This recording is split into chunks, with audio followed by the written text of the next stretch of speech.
Good morning and happy Father's Day.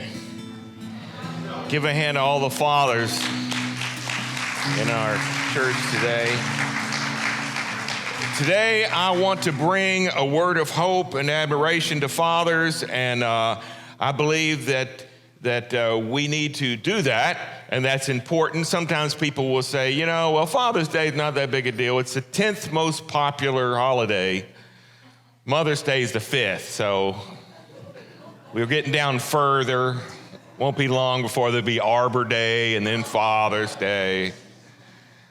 But it's really important. And today I want to look at what does a father look like. And I want to start off by talking about what is your image of God? Okay, when you think of God, what is the image that comes to mind? For some people, it's this divine energy source of light. Okay, for somebody, it might be grandpa. Okay, sweet old guy. God's like a sweet old guy who's really old, uses a flip phone, probably has a piece of candy in his pocket, loves you, but that's the image of God. Some people have an image of God that's like a divine scorekeeper that's tracking every mistake you make, and one day there'll be a day of reckoning. For some people, they have an image of God that's angry all the time. It's an angry person ready to get you when you're out of line. Some people have an image of God as like a heavenly butler, okay? And so when you want something, it's kind of like, hey, Alexa, or hey, Siri, can you help me? I have a problem. And so they have an image. Well, all those images are really not what God's like. And it's important that we have a good image because A.W. Tozer wrote this. He says, we tend by secret law of the soul to move toward our mental image of God. And God is like a magnet. He has created you, magnetized, to be drawn to him. Unfortunately, many people have a wrong image of who God is. They have a grandpa God or scorekeeper God or something like that, and it's not a great image, and that's what they have. Well, the Bible gives us the perfect image of who God is through his son, Jesus Christ. Now, when Jesus talks about God, do you know what he refers to as God? More than anything else is God as Father. 189 times in the Gospels alone, Jesus refers to God as what? Father. And so it's important to understand that our image of God as a loving Father and how important that is. I think it's interesting that we live in a world today where a whole generation is become known as what you might call the fatherless generation. Okay? Now, if the overall strategy of the devil is to really mess us up, he knows how to do that. To make a place that's void in your understanding of who God as Father is. And so it's a dangerous thing to mess with that image because it's so prevalent in the Bible that God is our Father. If you didn't have a good father, that messes the way you see God up. It's interesting that Jesus not only talks about God being the Father, but at the beginning of his ministry, okay, when he is baptized, before he's done any miracles, before he's healed the sick, before he walked on the water, before he did any of the miracles to help people and heal people, he was baptized, and as he's coming out of the water, it says there was a voice in Matthew 3:17, there's a voice from heaven that said, this is my son, whom I love and whom I'm well pleased. It didn't say this is my servant who's going to do exactly what I tell him to do. He didn't say, this is my friend. He said, this is my son whom I love. And there's this beginning in Jesus' ministry of him being blessed before he does any of his mission. before the mission, he's blessed. And that's important to know as a dad, that you don't wait till your children are successful and then praise them. It's out of the blessing that they begin their ministry. And you know, we crave our earthly father's blessing, all of us in different ways. Now, when I was growing up, we each have our stories. My dad was a great dad, but he worked a lot.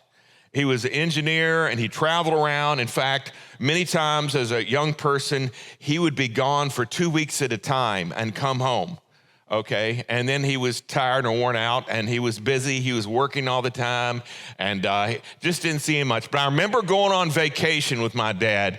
We didn't go on vacations that much. We were more of kind of a blue-collar family, but we did every once in a while go on vacation. And we usually went to this hotel in Clearwater, Florida. Okay? I got this from an old postcard. It was called the Aegean Sands Hotel. I love this hotel. And we'd go and with our family, our extended family, it was right across from the beach and it had a great pool, and that pool was heaven to me and my brothers. Okay? They had a diving board. They don't even have diving boards. I remember when I was a kid, they had high dives at the rec center. Anyway, they had a diving board. I learned to swim at that pool. And I remember how it happened. My brother and I, we would go to the end of the diving board and we'd jump off and you know, we had floaties on it first, okay, and got to the side, and then we took the floaties off. Oh, and what do? Hey, Dad, look. Daddy, look. Daddy. And you, watch this. And you do a different jump. You do a different dive in the pool. You do it over. We would crave that. Not being around our dad too much and to have him there and to be able to show out. Just to hear him say, oh, son, that's great. That's wonderful. That's so good. You know, we need that in our lives. And for you, it may not be swimming. It may be, you know, come into your ball game, or it may be your dance recital, or it might be something else that you need your dad to be there, to see you. And so it's very important, Father's Day. The concept of father is very important. And so I want to say a few words, I hope to encourage you, but the Bible talks a lot about what a father should be, and Paul talks about this verse, and I really just want to deal with this verse today, okay? It says, fathers, do not exasperate your children, instead bring them up in the training and instruction of the Lord. Okay, so I want to look at this verse. There's a lot packed in this verse. So it says, first of all, fathers, do not exasperate your children. Now, it doesn't mean, obviously, that never make your kids angry. You know, that's impossible. You always have, you know, somebody get angry. If you love them and you're in a loving relationship, unless you're a complete coward, there's going to be times when you need to step up as a dad and do something to make them angry at you. But what the word means here is a settled anger, a sort of disposition of being frustrated and resentful. Paul is saying that it's possible as a parent to raise angry children, because our parenting makes a long-term anger, a disposition of frustration and resentment. You say, well, how could people do that? How could dad do that? Well, I'm going to just mention briefly 6 kinds of dads, okay? One kind of dad is the absent father. Okay, this might be absent because of death. I mean, my father got early onset dementia, and so when I was in college, he forgot who I was and then died when I was in seminary, and I miss him very much. In fact, I've been alive a lot longer without him than with him, and that might happen, or it might be because of distance.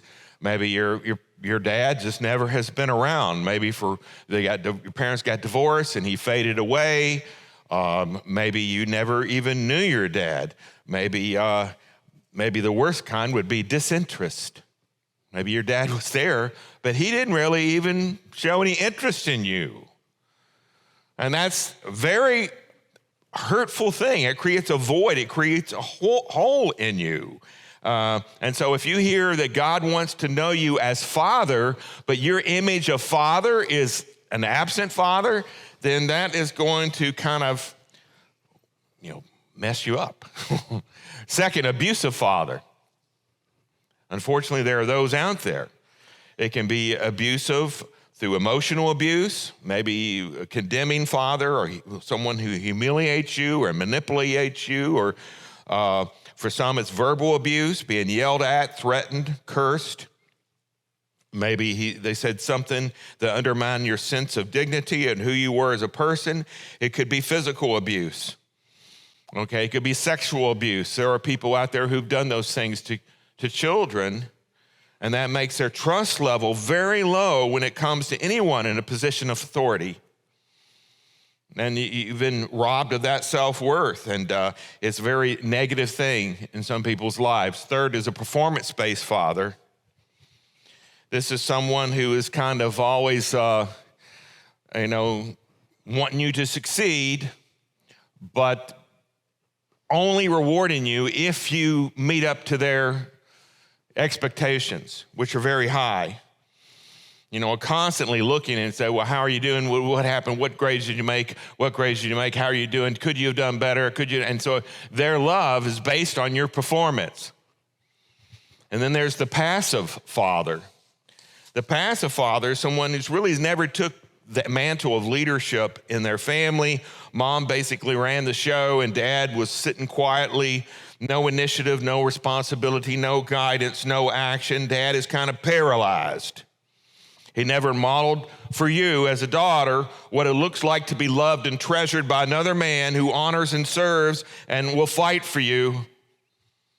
And so a lot of women look for that because they never had it, and sometimes they find it in the wrong kind of person because their father was a passive father. The antagonistic father. Maybe we have, some in generation of the fatherless generation who didn't have a father, and so now they're the dad, and they don't know what it means to be a dad, and so they are almost in competition with their child. In fact, they almost want to make sure that their kids are not as good as they are. I mean, you think, wow, that's messed up, but it's out there. And so they have this, they actually don't want their kids to succeed, and they're very pessimistic. Now, those are negative kinds of fathering that can cause long-term anger in children. But the Bible talks about the empowering father, or you might call it the loving father, a father that wants to encourage and wants to come alongside and bless them, who's kind and strong and encouraging, loving. I don't know if you were fortunate to have a father like that. I wonder if at the baptism, when Jesus was baptized, there wasn't a voice from heaven that said, "Oh, sorry, I missed it. I was busy playing golf. Can you do it again? Son, get out there and get baptized again. I didn't see it." No. God was there at the baptism. He showed up. He was ready. He said, "This is my son whom I love, and I'm well pleased with him." Before he's even doing his ministry, before he's even done it, he's blessed. He starts out his mission being blessed. As a father, that's what you need to be doing, blessing your kids so they start out knowing that they're loved. So how do you become an empowered father, an empowering father? Well, in this text, I think there are three things. First off, move your kids towards independence at the right pace, okay? It says, move your kids toward independence at the right pace. It says, fathers, do not exasperate your children. Instead, bring them up.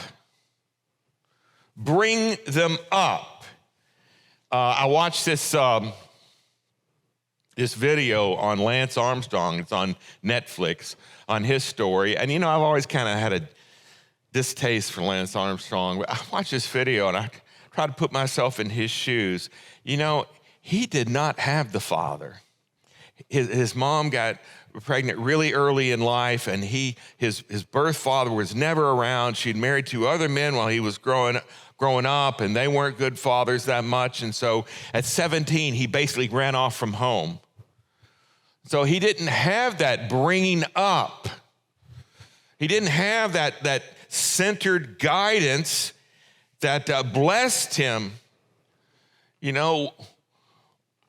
I think about the generation today, and I think they're a lot different than the generation I grew up in. And in many ways, they are more protected. I mean, when I was a kid, we had at the rec center, there was a high dive.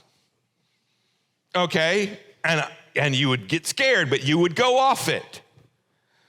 When I was a kid, you would go out in the neighborhood in the afternoon and be gone for hours with no cell phone. And your parents were fine with that. When I was a kid, you could lay down on the back window in the car on a trip. You could sit in the front seat without a seatbelt sometime because your mama was a seatbelt. When she slammed on the brakes, she'd go wham. Now, I don't recommend those things for your safety. But we live in a world today where kids get trophies, everybody on the team, everybody in the league. Teachers never can use a red pen. It's kind of an overprotective generations. I heard of the one guy that owns a restaurant in town, and the kid came for an interview, and the parent came with the kid for the interview. We're called to raise up kids, move them to the next level where they don't need us so much. We're called to raise up Christ-centered, biblically anchored world changers. That takes some doing, It's a balance. It's a balance of allowing them to be blessed, also to take care of them and protect them at the same time as pushing them out of the nest and letting them go out and become, who God wants them to be.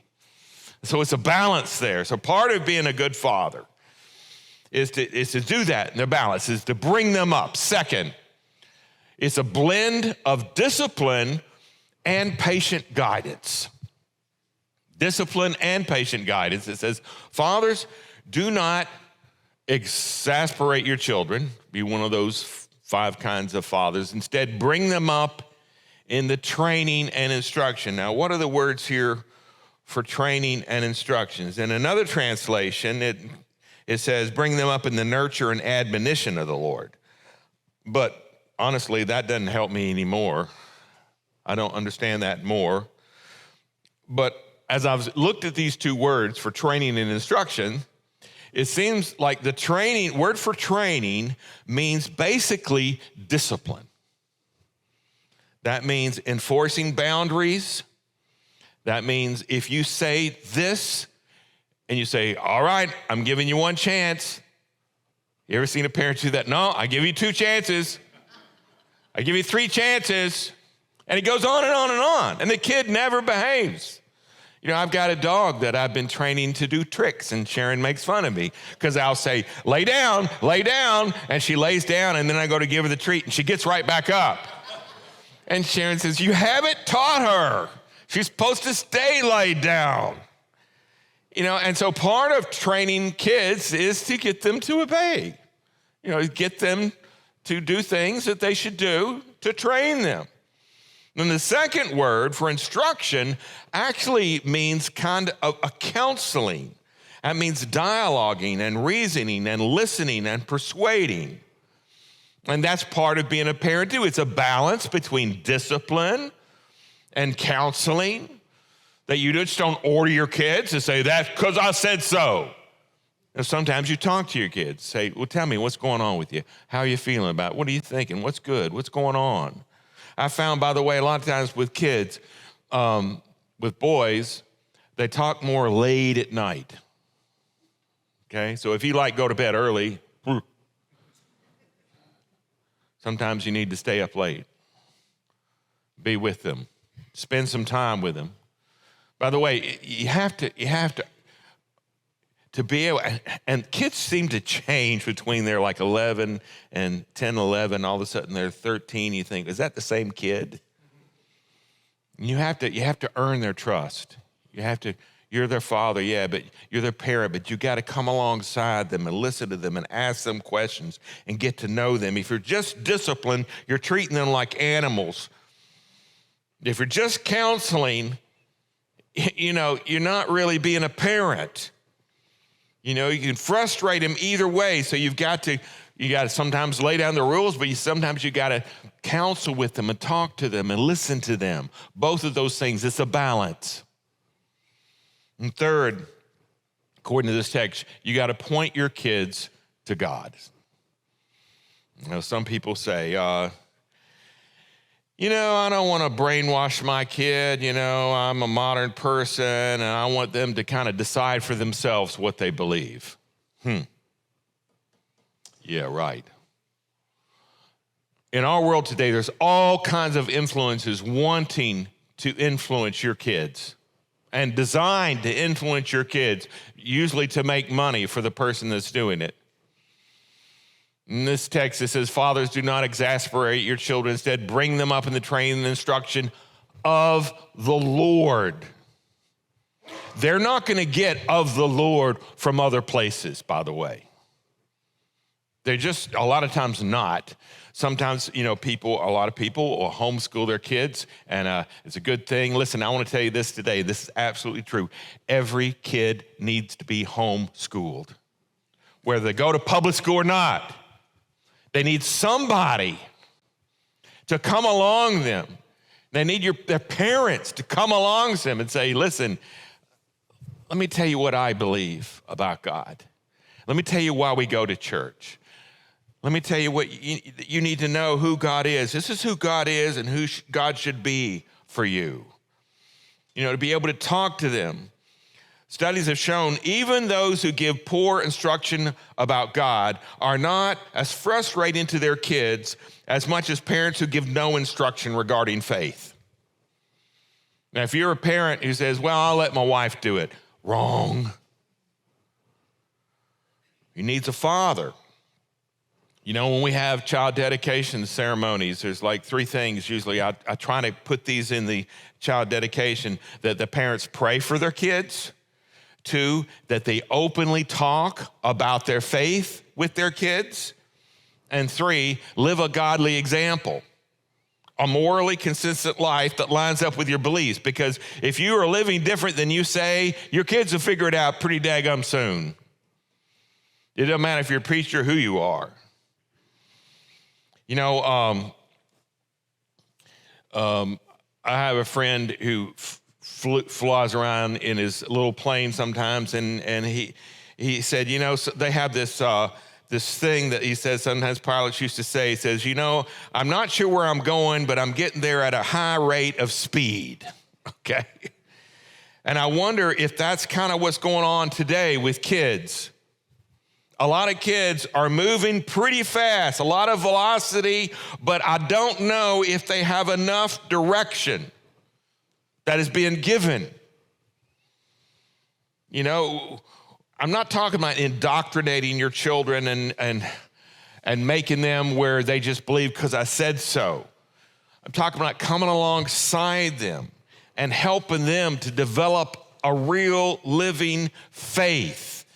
It happens, along the way. It happens in different times. It happens, Deuteronomy, it says, impress the law of the Lord on your children. Talk about them when you sit at home, when you walk along the road, when you lie down, when you get up. And so work them in your conversation. When you experience something, when you see something on TV and it's, that's not morally right, that's wrong. Do you ever just interrupt the TV program and say, what do you think about that, son? Do you think that's right, what what he did or what she did? You're driving in the car and somebody cuts you off and you get mad and angry, slam on the brakes and say something you shouldn't say. You just ignore that, or later on you say, son, I guess you figured out I'm not perfect. Tell me why I did that. Do you ever feel like that?